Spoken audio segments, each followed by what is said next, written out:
हाय, नमस्कार सगळ्यांना. तर हे बघा, मस्तपैकी आता आपण कच्च्या कैरीचं शरबत बनवणार आहे. त्यासाठी मी एक कैरी घेतली आणि हे करून घेते, त्याला वरचे कवर काढून घेणार, त्याच्यात शिलून घेते. कैऱ्या संपून जाते आणि तोपर्यंत मस्तपैकी कच्च्या कैरीचं ज्यूस करून प्या मस्त छान असं. हे बघा, आता छान शिलून घेतली मी कैरी. म्हणजे साल एका साईडला करून घेऊ आपण.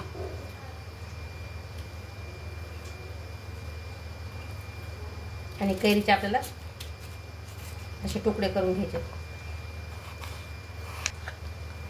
तर हे बघा, या प्रकारे मी सगळी कैरी मस्तपैकी अशी हे करून घेतली, कट करून घेतलेली आहे. आणि असे त्याचे छोटे छोटे तुकडे केलेत, म्हणजे मिक्सरला पण छान फिरले जातात ते. छान असे काढून घेतली कैरी. आता आपण मिक्सरच्या भांड्यामध्ये टाकू याचे तुकडे. तर 1 वाटी तुकडे निघालेत कैरीचे, छान असे मस्तपैकी ते शार्प करून घेतले आहेत आधी. आता आपल्याला याच्यामध्ये घालायचा आहे पुदिना थोडासा. कच्च्या कैरीचं शरबत बनायला पुदिना घालायचा कधी पण. थोडासा पुदिना घातलाय.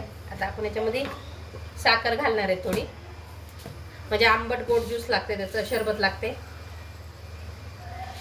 बघा, ही साखर घेतलेली मी अर्धी वाटी आपण याच्यामध्ये साखर घालून घेऊ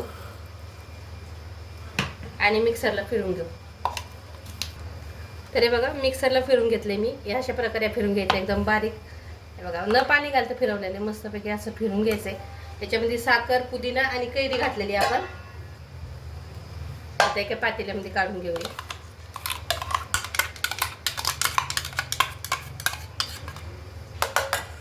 आणि याच्यात मस्तपैकी थंड फ्रीजमधलं पाणी टाकून घेणार आहे. तुम्ही बर्फ असेल तर बर्फ टाका, मी थंड पाणी घालते फ्रीजमधलं. तर हे बघा, याच्यामध्ये मी 4 ग्लास पाणी टाकले होते.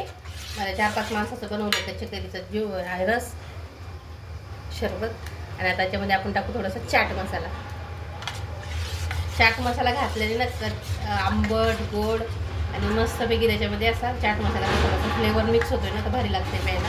तर बघा, आपलं मस्तपैकी कच्च्या कैरीचा आता ज्यूस रेडी झालेले. तर व्हिडिओ आवडला असेल तर नक्की लाईक सबस्क्राईब करा, कारण वर्षभर झाले झटते मी, आता तरी सपोर्ट करा. हे बघा, छान असं आपलं तर ज्यूस तयार झाले, तुम्हाला दाखवते मी. आणि बसल्या बसल्या आपले व्हिडिओ चालू आहे. वतून घेते आधी ग्लासामध्ये. मस्त थंड गरमीचं ज्यूस आहे छान असं. आणि कच्च्या कैरीचा असल्यामुळे खूप भारी लागते प्यायला. आवडला व्हिडिओ तर नक्की लाईक करायचं आहे, सबस्क्राईब करायचं आहे, शेअर करायचं आहे आणि कमेंट करायला अजिबात विसरायचं नाही. तर चला, बाय.